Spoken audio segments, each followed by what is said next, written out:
Did you know that according to the U.S. Food and Drug Administration, 2/3 of all our fruits and veggies eaten in the United States come from outside the country? And there are all kinds of problems with that. For one, an apple that had to travel hundreds or even thousands of miles to get to your plate can't be all that fresh or nutritious. And I say that's just crazy, especially when we can grow so many different varieties in our own front and backyards. Jumping into growing your own food is actually quite simple. You just need to know the rules. My free webinar, Introduction to Urban Farming, begins to frame out your pathway to growing your own healthy food. In this free webinar, you'll learn the 3 simple steps to becoming an urban farmer, the 5 components of healthy soil, and how to think regeneratively, which is, by the way, one of the most important concepts we need to be exploring right now. Will you join me in this webinar and help co-create the food revolution? Just text GARDEN to 44222 or go to urbanfarmu.org to sign up for your free webinar. That's GARDEN to 44222 or urbanfarmu.org.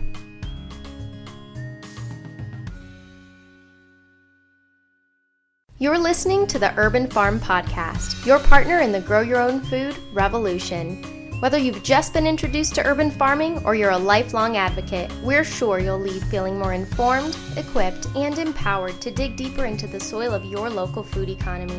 With you every step of the way, here's your host, Greg Peterson. Today on the Urban Farm Podcast, we have Diana Rogers, author of the Homegrown Paleo Cookbook, to talk about her experience with nutrition and sustainability. Diana is a registered dietitian nutritionist living on a working organic farm outside of Boston, Massachusetts. She is the author of the Homegrown Paleo Cookbook, over 100 gluten-free seasonal recipes, and a complete guide to growing your own healthy food. Diana speaks internationally about nutrition and sustainability issues in our food system. She runs the popular podcast Sustainable Dish and works with people one-on-one to help them recover their health through real food. She can be found at sustainabledishcom. Welcome to the show today, Diana. Hi, thanks so much for having me. Oh my gosh, absolutely. I've been looking forward to chatting with you for quite a long time. Yeah, thank you. So I shared a bit about you. Can you fill in the blanks for us and share more about the path you took to get where you're at now? Sure, definitely. Well, I can say that from way back, I've been interested in farming and nutrition ever since I was a kid. Wow. I had undiagnosed celiac disease. I didn't get diagnosed with that until I was 26. And so as a child, for those people who don't know what celiac is, it's basically the reason why so many people are gluten-free these days. It is a autoimmune disease where your body basically attacks your intestines when you consume wheat. Oh, wow. Yeah. So nobody really knew what was going on. It's very common for people to be undiagnosed with this for up to 11 years until they finally figure out that gluten is the issue. So people suffer from all kinds of things. So not only just sort of GI issues, but also anemia, Whoa. Lots of different things, brain fog, all kinds of things. So anyhow, I was very sick as a kid and have always been interested in trying to figure out what was making me so sick. Right. Not only did I have GI issues, but I also had a lot of blood sugar problems. So I couldn't really go for more than like an hour and a half without having a snack. So wow. I was really addicted to making sure that I had all my snacks with me. But in addition to that, my summer job was working on an organic farm down in my hometown. Yes, when I was in high school and college, and the farm is still there. It's in Sagaponack, New York. I grew up on the eastern end of Long Island, near the ocean. Oh, wow, cool. And went off to college. I studied fine arts, and so I have a degree in art education and art history, which is actually quite helpful because I think today we churn out a lot of people that have no creativity. So I'm actually really happy that I studied that. And I met my husband, who is now an organic farmer, but at the time he was an English major in college. Oh, wow, cool. And had a lot of environmental passion, but didn't really know how to apply that to a job. Right. We moved out to the West Coast, lived in Portland, Oregon for a little bit. We both had corporate jobs working. He worked in market research and I worked at an advertising agency. And we're, making enough money to pay the bills, but pretty unhappy with, being in a cubicle and all that, the whole corporate life. So luckily he had his midlife crisis when he was 28. Oh, nice. And, actually a little bit younger than that because we got married when we were 27. We moved back to the East Coast after about 2 years in Portland. He went back to the University of Massachusetts, but this time for a master's degree in soil science.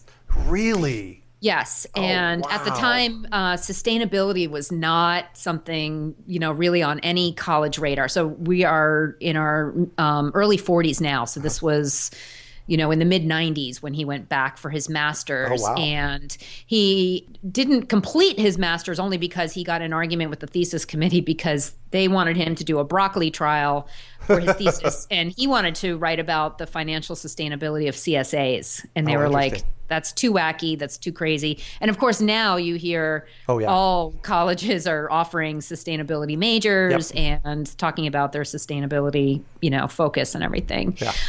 But he didn't feel that he needed to really complete it because he got a job offer right away working on an organic farm as the farm manager. We lived on that farm for 10 years. It was called Green Meadows Farm. It was on the North Shore of Massachusetts. Nice. And it's actually owned by the Patton family, like General George Patton from World War II, which is really cool.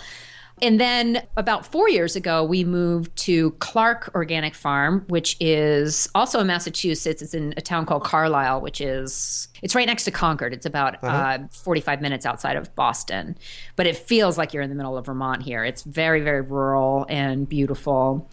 And so we run an organic CSA, vegetable CSA. We do pasture-based animals. So we have sheep, goats, pigs running through the woods, mobile chickens for eggs. And then we do a CSA program here for the meat and the vegetables. Wow. And then we have a retail farm stand located up the street that's got solar panels on the roof. And we sell not only our own produce, but also locally produced foods from other artisan producers in New England. And nice. And then we also do a lot with education. We host international students. So we work with a couple different international programs like MESA, which is based in California. You know MESA? Yeah. Oh, absolutely. A friend of mine's on the board. Okay, great. Yeah. So we work with MESA. So we have, right now we have 2 young women from Brazil, and then we have a guy from Mexico and a guy from Peru. Wow. And every year we work with mostly South American, although last year we had a student from Vietnam here. And we do a communal lunch. So that's really fun for me because I get to eat Brazilian food and Peruvian food every day for lunch, which is really fun. So we all rotate who cooks. So you cook for the whole crew on your day. And and then we do a lot of education programs for schools. So we work very closely with the Carlisle School, which is right up the street. They don't need a bus to come here, which is fantastic. So that's one of the limiting factors for school groups. So what age are they? This is a K through 8 school. So we have everything from kindergartners learning just about, baby chicks all the way up to 8th graders learning about soil and composting and things like that. And they can walk there. They can walk here. Oh, epic.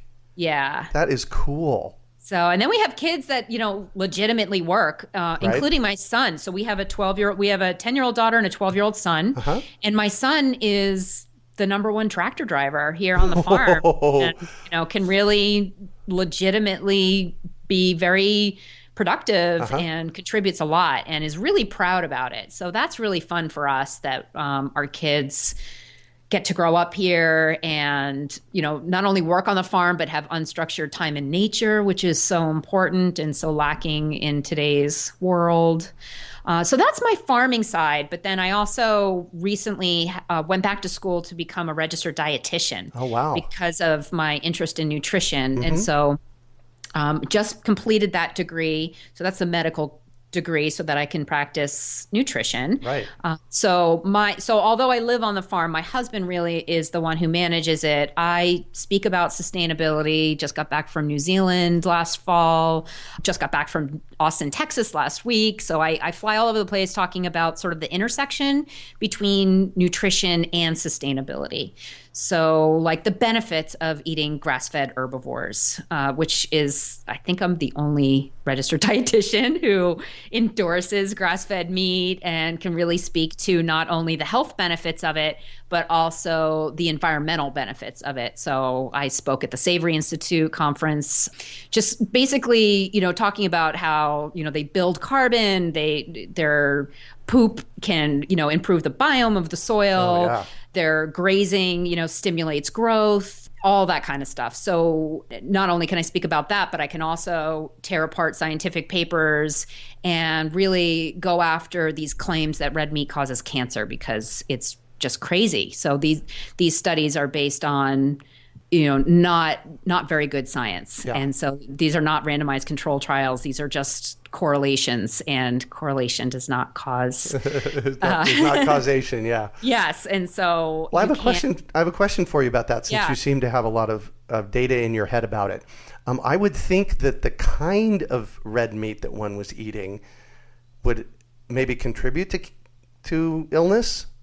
In these food frequency questionnaires that people are given to record what they're consuming, first of all, that's just bunk, because people lie on those. And so they're just not truthful ways. People often forget the deep fried apple pie, large fries, and 64-ounce Big Gulp that they had with that burger last week. Yeah.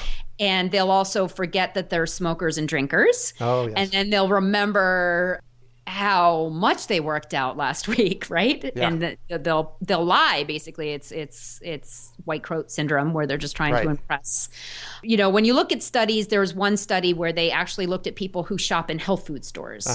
So you're getting sort of these people that are already healthy, health conscious.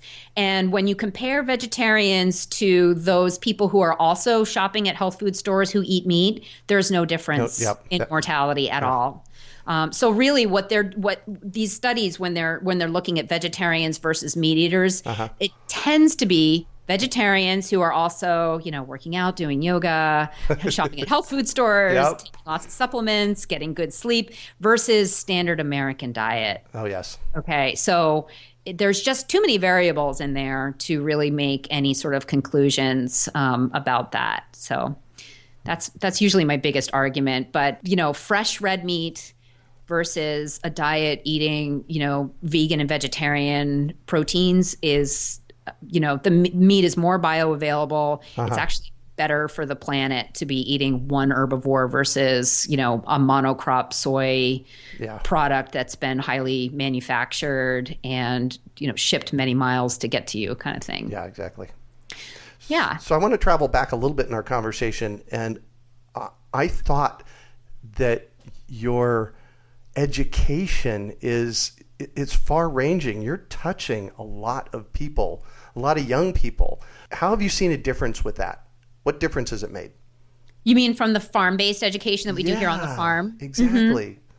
So our goal at the farm is not necessarily to convert young people to become farmers, although that happens a lot. And we've had many people both become farmers and nutritionists after working under myself and my husband. So that's really inspiring, because a lot of times the people that work on the farm are also highly interested in nutrition as well. But our goal really is to try to get these kids to have time on a farm so that when they become doctors and lawyers and all the important things that these young, I have to admit, a very affluent community that we live in. So these kids are going to go far in the world. Right. But when they become these important people, that they're much more likely to be conservationists, to support local farms and to advocate for local agriculture in the future, maybe have their own gardens from having the experience of working on the farm. And we've noticed that even with adults who our CSA members will tell us, oh, I remember when I was a kid and I used to visit this farm, and everyone has fond memories of, if they visited a farm when they were kids, and so we're really just trying to provide that right in the community. Yeah. So we don't deliver box shares. We want everyone to come to the farm and experience the farm. We have a very open policy here with our members, and so they'll come and they'll walk around. They get to see the chickens. And so that's the kind of thing, like in my cookbook, the Homegrown Paleo Cookbook, the first part of it is, someone could take that information and legitimately go start homesteading right away. I have information on how to do beekeeping, how to, raise chickens and all that kind of stuff. Nice. But my intent with that also was to give people a sense of the proper way that chickens should be raised, so that they're not going to a farmer's market and saying, is that chicken grass fed? Or asking silly questions. I give people tips on what questions are good to ask the farmer. This is in your book? Yeah. Oh, fantastic. Farmers can be really good marketers too, right? Oh, yeah. And so if you ask, for example, what variety is this cucumber?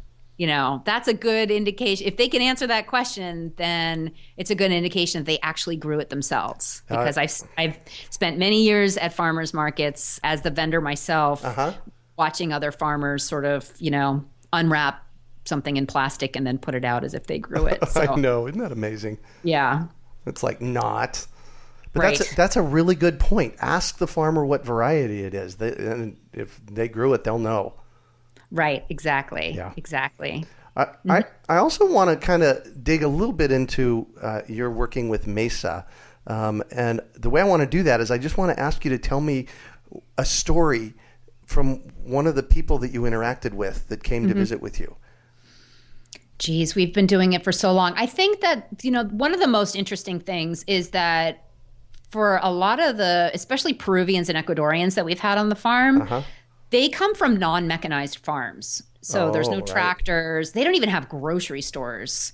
Many of them didn't even have electricity until, 3 years ago. And now they're all on Facebook. So it's like crazy, imagine growing up your whole life with no electricity. And now everyone's got a laptop and Facebook. Yeah. It's crazy. And so one thing that's always been interesting to us is when they come here, just knowing to plant the seeds in a row. Because if you don't have a tractor and you're not making beds and, they basically just sort of till up the soil with their hand tools and then sprinkle the seeds everywhere and, not necessarily thinning them out and planting things in rows to protect, to be able to control for weeds. Right. And so that's one big thing that they usually learn when they come here is, I can if I plant things in rows, then I'll have some space in between where I can, weed everything, and then the plants are much healthier. So that's it. And then just, learning from them about, having no grocery stores and what they do for food, right? Because they often don't even have ways of keeping things cool. So smaller animals for them work better. So a chicken or a guinea pig, they love guinea pigs. But so you have to, if you want to eat that night, you have to go out and kill the animal, and then you have to go harvest the vegetables or, cook the potatoes, from scratch or whatever. And there's not a whole lot of options for keeping the food over. So, that's truly sustainable, right? Wow. What are they doing if they don't have a grocery store? And I know this is coming from somebody that's lived in a metropolitan area my entire life. Right. What does that process look like? So, everyone's a subsistence farmers. That's what they do. Their family. If you ask them, how long has your family been farming this? Their answer is, what are you talking about? Forever. Like forever. There has always been my family here on this farm. So they don't have a concept really so much of, we came here in 1742 and my great grandfather started this farm or whatever. It's not like that. It's for all of history in their mind. They have been on that land, improving the land and farming. And getting food off of it. Yeah. Wow, cool. All right, so let's talk about nutrition. What sparked your interest in nutrition? So really, it was my struggle with celiac disease. And, once I got diagnosed when I was 26, I went gluten-free, which at the time I thought was the most, restrictive diet you could ever put anyone on. Oh my gosh, I'm sure. Because I was, even though I was eating pretty healthy, what I thought was pretty healthy, I was eating sort of low fat, mostly vegetarian. I was eating lots of lentils and brown rice and all of that. But going gluten-free was I had my weekend with gluten after my diagnosis, and then I've never intentionally eaten gluten since. Wow. But the problem was I was still on this blood sugar roller coaster. So I was still needing these gluten-free granola bars. I basically went from, a healthy-ish version of the standard American diet to the gluten-free version of the standard American diet. Yeah. So I was eating gluten-free toast for breakfast, a gluten-free sandwich for lunch, and gluten-free pasta for dinner, maybe with a gluten-free cookie and a gluten-free beer, right? Right. And I didn't understand why I felt like I was pre-diabetic. Like I really... Yeah. My lipids panel was horrible. I was never overweight. I've never been overweight, but I knew something was wrong because I would see red. I'd have like tunnel vision and start shaking and sweating if I missed a meal. Oh my right. gosh. And I know a lot of people can actually relate to that. Yeah. Because that's most of the people I see in my nutrition practice today. And so I read a book that really changed my life, and it was called The Paleo Solution by Rob Wolf. Have you ever heard of the paleo diet? Oh, yes, absolutely. Okay. So I read that book and everything just clicked. And I thought, okay, if, I know we're not trying to relive caveman days. That's right. not the point of the paleo diet. But just to look at, what, every species, including animals, if you think about on a farm, right, has an evolutionarily appropriate diet, right? Oh, yes, of course. Right. So we know that cows eating grass is better than cows eating grain. Right. And humans, really, for most of our existence on Earth, have not eaten grains and bread and pasta and all, sugars and big gulps and fries and all that kind of stuff. We've eaten a pretty boring diet of meat and vegetables and, seasonal fruits and things like that. And then when you look at health consequence, heart disease wasn't even something that people were aware of until about 100 years ago. And now, we're dying of heart disease all over the place, cancers and type 2 diabetes, which is completely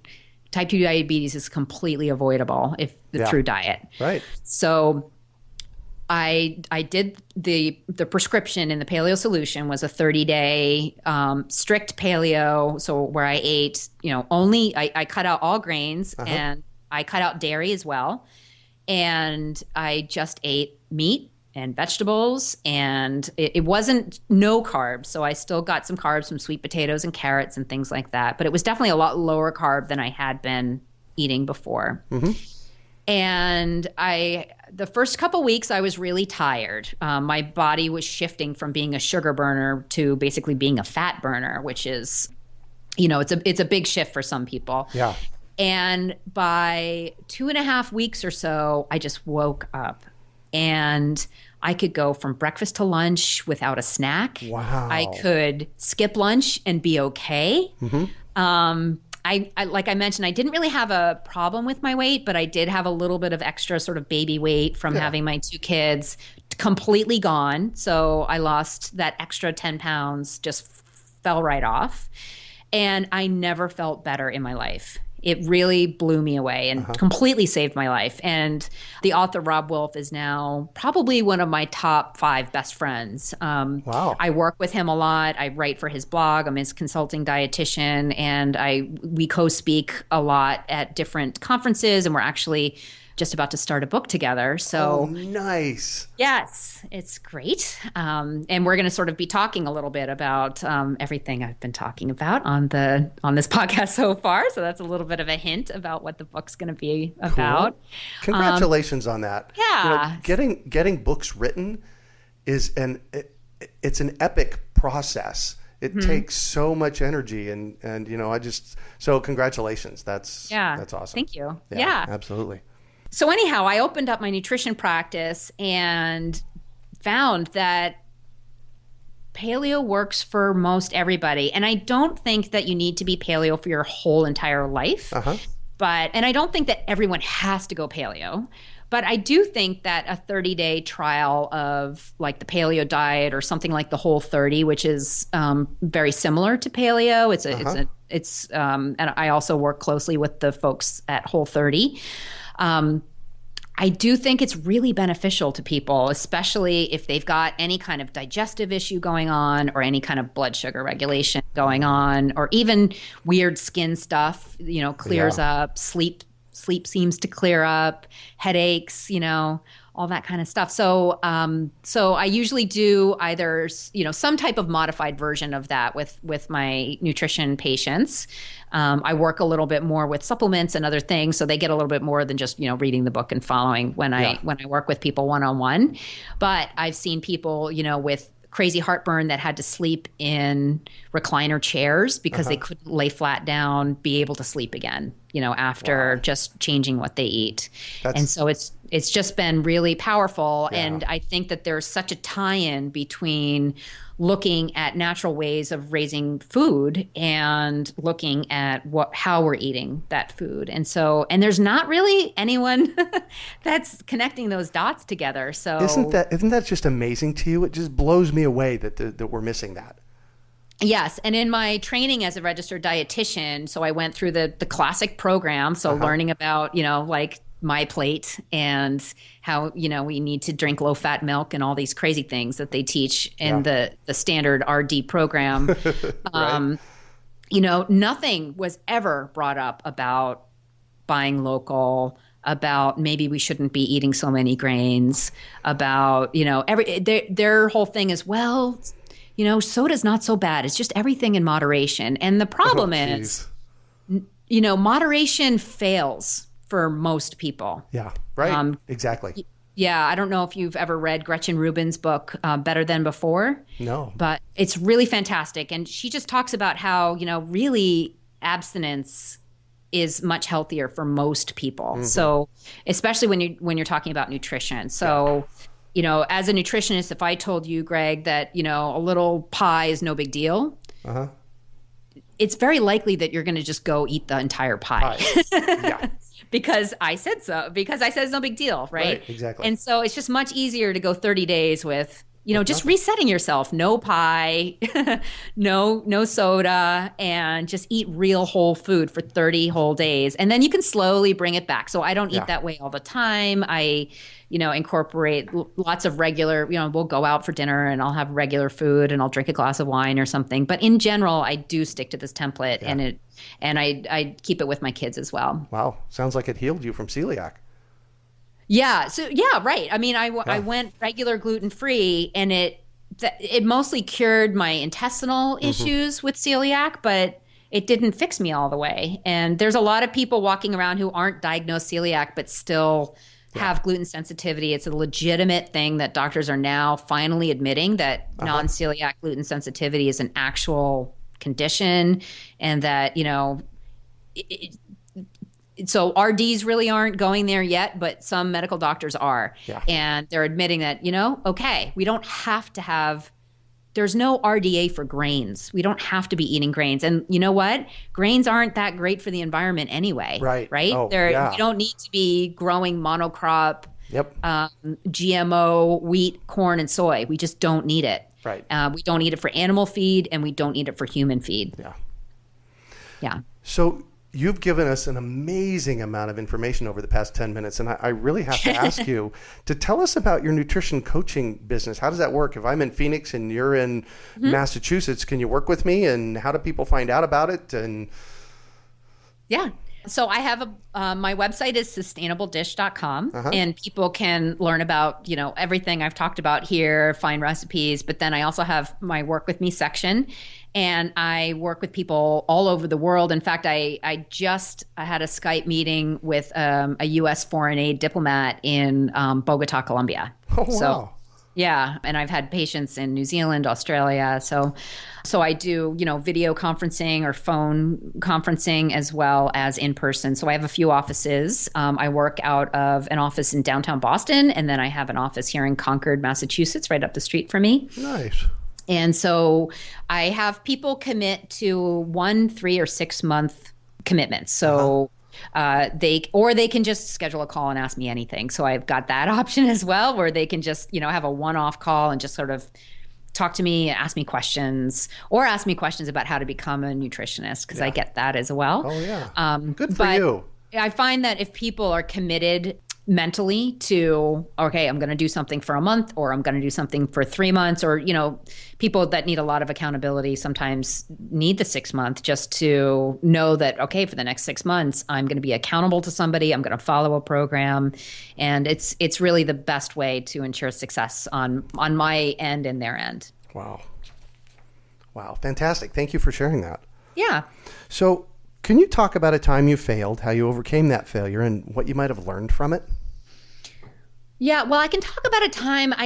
I guess I can talk about a time when I was having a really hard time. So, yay. And I wrote a blog post about it because this past winter, when I was completing my registered dietitian rotation. So dietitians have to work in hospitals and many other settings in order to be able to get the credential. And so I was working in a long-term care. It was an acute long-term care hospital. So basically people that are coming out of an ICU situation, but too sick to go into rehab, nursing home, or home. Right. So these people are very, very sick, and they're there for about 3 weeks or so is the average stay. And it was really, really, really hard for me. And I fell into a pretty bad depression about it, actually. Because, it was just hard for me because the food in the hospital was terrible. Yeah. Right. And the tools that I had to help them were not great tools. So I was able to give them, if they weren't eating, I was able to recommend some Boost or Ensure, which are these, like shake beverages full of corn syrup and dyes and sugar.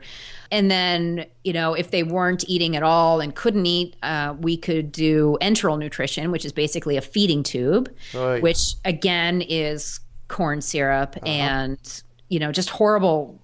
It's not real food.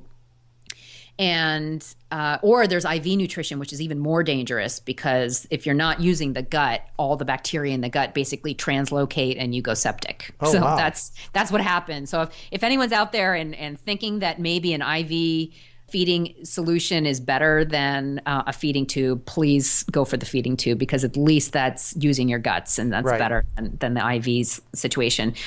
But it was really hard. I had to spend about 4 months working in this hospital with very sick people. A lot of my patients died, not because of me necessarily, but just, people that I got very close to as a practitioner didn't make it. And I wasn't, my job today is, and my passion is to prevent people from getting into these horrible situations in the first place with their health. And so I felt very handicapped by, the tools I was given and the situation I was in. And really how I decided to come out of it was to, decide to just get better about being more proactive with people to prevent these kinds of situations in the first place. Yep. The other thing I learned from it was also just how to be a really good advocate for somebody who's in a hospital. Yeah. So, the squeaky wheel legitimately does get better care in a hospital. And I know that is something that you don't want to think actually happens, but it totally does happen. Yeah. So you need to really ask those nurses and those doctors what's going on. You need to show up daily and make sure that people are, getting their meals on time, getting the right test done, learn how to read labs or have someone with you that knows a little bit about the medical industry come with you, because that really does help you help your loved one get better care in a hospital. Sounds like that was a life-changing event for you. It really was. Yeah. Definitely. And and I wrote about it. I wrote about a lot of my experiences on my website so people can check it out. It's definitely life-changing for sure. Would you forward me the link for that particular story and we'll put it on the show notes page? Yes. Perfect. Thank you. Thank you. So what do you consider your biggest success? Getting through the RD program.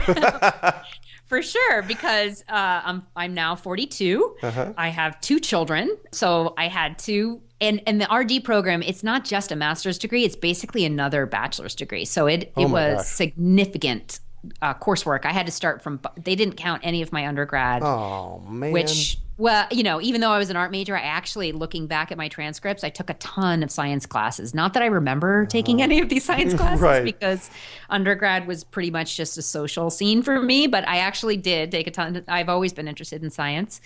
And so anyhow, I had to take Bio 101 again, Chem 101. I had to take Biochem, which it's hard to memorize things when you're old. So, that it was definitely a challenge. I also wrote 2 books. So I had the Homegrown Paleo Cookbook, but I also have another cookbook called Paleo Lunches and Breakfast on the Go that I wrote during the program as well. Nice. I was doing all my speaking and I was still doing consults while I was in the program. And so the program was not only just time challenging, but it was also just very demanding as far as my mental state, right? Because I'm learning stuff that there were a few classes that I learned that I actually am glad I took, like the biochem. I'm glad I know biochem. I'm glad I know how to read a scientific paper. And I took some advanced counseling classes, so that's really helpful, right? In like one-on-one situations. But you also have to learn a lot of food service and, like what number scoop do you use to get 32 servings out of a number 12 can? Things like that. What'd you just say? Hold on. Go ahead. I was just kidding. Yeah. So that, there's a lot of food service. There was a lot of sort of, the standard diet for a diabetic, in the education is a banana, some cornflakes, some low-fat milk. Oh my gosh. That's sort of the standard, what they recommend you talk to diabetics about. And, really, I don't think a breakfast of 100% carbs with a tiny bit of protein and no fat is really a great option for somebody who's having blood sugar issues. So it was definitely a challenge of just perseverance to get through it all, and finally happy that that it's done. Well, I feel you, because I actually went back to school at 39 and graduated with my bachelor's at 44 and my master's at 46. So it is a different game when you go back late in life. Yes. Yeah. One of the challenges I had was actually even these group assignments. I don't know if you had to do those, but that was the most irritating to me. So because you're dealing with 21-year-olds, right? Right. So not only do you have to spend extra time on campus, which was an hour commute for me, but you have to work with these people that are just not paying attention because it's not their own money usually. Right. And they're just not as mature as you. Like as a mom, I am so incredibly efficient with my time. And I am sitting in the front row of all these classes. Yeah, you bet. And I'm trying to get my, my money's worth, because these were very expensive classes that I was taking. I got a straight A in every single class. Congratulations. Not surprising, and congratulations. Yeah. But I mean, it was definitely, that was the part I liked the least, was having to rely on these group projects. And I was how is this helping anybody? Well, and I teach at Arizona State University, and so I get to see a lot of this in the students, and there are definitely some epic younger people. In fact, Taylor Jenkins graduated from Arizona State University a couple years ago, and she's our operations manager for the company now. And so I do see that there are younger people that show up, but my solution was to find the olders there. And so I had a group of people that I kind of went all the way through both programs with that were older, and we got on the same page faster. It was it was nice. It was nice. Well, congratulations. That's cool. Yeah. And the other thing too was that no one else was questioning the information that they were being fed. So, I'd have the professor who was overweight, eating jelly beans and drinking a Diet Coke. Talking about telling nutrition. to me about nutrition. Yeah. And then these young girls who, it's mostly women who become dietitians. I think there was 2 men in my program, eating a candy bar, drinking their diet soda, and just eating it up, right? With their low-fat yogurt as their snack. And it was just dumbfounded on both levels, right? From the student view and from the professor view. Yeah. Oh, I hear you. Yeah. So what drives you? So I had to think about that a lot because, again, towards the end of my program, it was feeling like, oh my gosh, I really, what am I doing? When I was surrounded by all these people dying in the hospital and all this stuff. But I think my passion for sustainability and my children are the 2 things that really keep me going. So, I mean, I'm sure every parent, can relate to the children piece, right? Just trying to make sure that your kids turn into happy, well-adjusted kids in real life, right? In grown-up life, rather. But also, it's really fantastic to be part of something that's bigger than you. Yeah. And so I have an event coming up. I do a lot of work with the Farm to Consumer Legal Defense Fund. I don't know if you're familiar with them. No, I'm not. You're not? Oh, they're fantastic. So you definitely need to learn about them and get them on your podcast. So John Moody is the executive director, and I work very closely with them, helping them with their fundraising. But they are an organization that helps farmers and consumers be able to produce and purchase the foods of their choice without excess government intervention. Wow. So, for example, Joel Salatin just yesterday posted on his Facebook page how a government official showed up unannounced to his farm, demanding that he have an unannounced inspection, basically. And Joel said to him, well, where's your card? Who are you? How do I know who you are, who you say you are? And the guy had no card on him. Oh my gosh. And so Joel said, well, I can't talk to you until you produce, identification, but really the guy should have a warrant too. And so the Farm to Consumer Legal Defense Fund provides free legal assistance to all member farmers facing issues like that. So, especially important with raw milk, with Mark Baker, who's a farmer up in Michigan, Michigan had this rule that all pigs needed to be pink, raised indoors, have curly tails, and floppy ears. Or something with their ears. I can't remember if they were supposed to be floppy or straight up. And they ordered all farmers in Michigan who didn't have, who had pigs that didn't conform to these specs to slaughter them. And almost all the farmers did, except for Mark Baker and one other farmer. Now, Mark Baker has these really special heritage breed pigs. They're hairy. They also produce amazing bacon. He raises them outdoors. And it's a fantastic product that people want. And, the state has given him so much grief about raising these pigs. And they're citing, that the wild pig population in Michigan, which Michigan's never really had a documented case of wild pigs, Yep. Anyhow, so the Farm to Consumer Legal Defense Fund has helped them. So they're basically helping not only farmers, but then also consumers who are parts of buying clubs. So I'm sure a lot of your members are parts of these sort of underground buying clubs where they're trying to get things like nutrient-dense food. Oh, my gosh. Exactly. And so anyhow, this organization, they're doing an event at Polyface Farm. If anyone's never seen Polyface or met Joel Salatin, seen him speak in real life, it's August 20th and 21st, and I'm heavily involved with them. So, but in just the greater food movement in general, the greater sustainability movement, and just trying to get people to, realize that eating grass-fed herbivores is great for the planet and also great for human health, and not to be so scared. And we're finally coming around with the, we don't have to necessarily be so low fat anymore, and maybe cholesterol isn't so bad, that they're starting to reverse their positions on that, but the red meat vilification is still really strong. Yeah.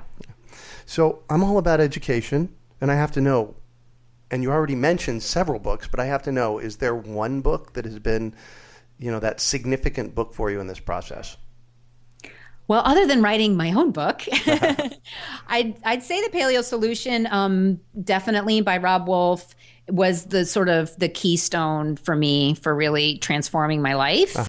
It just came at the perfect time for me and, connected all the dots. I would also highly recommend Defending Beef by Nicolette Nyman. I don't know if you've ever read that, but if people are interested in sort of the environmental benefits and health benefits of red meat, Nicolette has also become a good friend of mine and a great mentor. And her book is really fantastic. In fact, I did a podcast with her that people can, I'll give you the link to that. People can listen to it perfect. That'd be if they want the Cliff Notes version of her book, because she's a lawyer. So it's a great book, but it's also an intense book. Yeah. Yeah. Cool. So what one final piece of advice do you have for listeners? So I guess it's, to try to think about if you won the lottery, what would you be doing differently? And then try to do your best to do that, even though you didn't win the lottery. Yeah. Right. So that's basically, we talk with our kids. We try to have family dinner all the time, and we're sitting around and, we'll say, okay, if you won the lottery, what would you do? I'm sure people talk about this all the time, but my husband and I are so fulfilled in our lives that we really wouldn't be doing anything differently. I'm so happy that I get to help people with their diets and heal people with just through real food. And he's so excited to be able to grow it and to share the knowledge that he has with other people. We wrote that book together, the Homegrown Paleo Cookbook. So it's a great sort of primer on our life together. And it's very visual. So there's a million photographs in there that not only of food and animals, but also of our lifestyle. Yeah. So it's really, we're just so blessed to be able to do what we do. And I think, I know everyone's not in the position to, necessarily change their job right today, but they can certainly go volunteer on a farm. If they live in a city, they can do a community garden plot. I know, you guys talk about this kind of stuff a lot. All the time, yep. But there's so many ways that people can connect with their food or just connect with their passion in general. So maybe it's not a career shift. Maybe it's, just doing a little bit more on the weekend. But, there's so many things we can give up, right? Like TV and other distractions in the world that, we really, we really don't need, 17 pairs of jeans and all the things we're spending money on and time on. So really just trying to figure out what makes you happy and then go for it. Yeah. Perfect. Well, thank you so much for joining us on the show and sharing your experience with us today, Diana. It's been a treat getting to chat with you. Thank you. Thank you. And folks can find me at sustainabledishcom. And I do have a free ebook if they sign up for my newsletter. Perfect. And that is the 30-day guide to the sustainable diet, which is basically the diet that changed my life. And so I'm sharing that for free with anyone who goes to my site. Nice. That's an awesome gift. Yeah. Thank you for doing that. Yes. Thanks. Well, that's it for today. Thanks for joining us on the Urban Farm Podcast. Did you know that according to the U.S. Food and Drug Administration, 2/3 of all our fruits and veggies eaten in the United States come from outside the country? And there are all kinds of problems with that. For one, an apple that had to travel hundreds or even thousands of miles to get to your plate can't be all that fresh or nutritious. And I say that's just crazy, especially when we can grow so many different varieties in our own front and backyards. Jumping into growing your own food is actually quite simple. You just need to know the rules. My free webinar, Introduction to Urban Farming, begins to frame out your pathway to growing your own healthy food. In this free webinar, you'll learn the 3 simple steps to becoming an urban farmer, the 5 components of healthy soil, and how to think regeneratively, which is, by the way, one of the most important concepts we need to be exploring right now. Will you join me in this webinar and help co-create the food revolution? Just text GARDEN to 44222 or go to urbanfarmu.org to sign up for your free webinar. That's GARDEN to 44222 or urbanfarmu.org.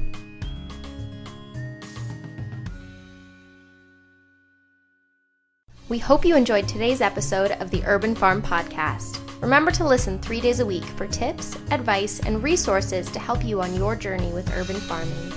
You can find us on the web at urbanfarm.org or send us an email to podcast@urbanfarm.org. In the words of Vincent van Gogh, great things are done by a series of small things brought together. Be encouraged that with each lesson learned and skill developed, you are one step closer in the direction of your dreams.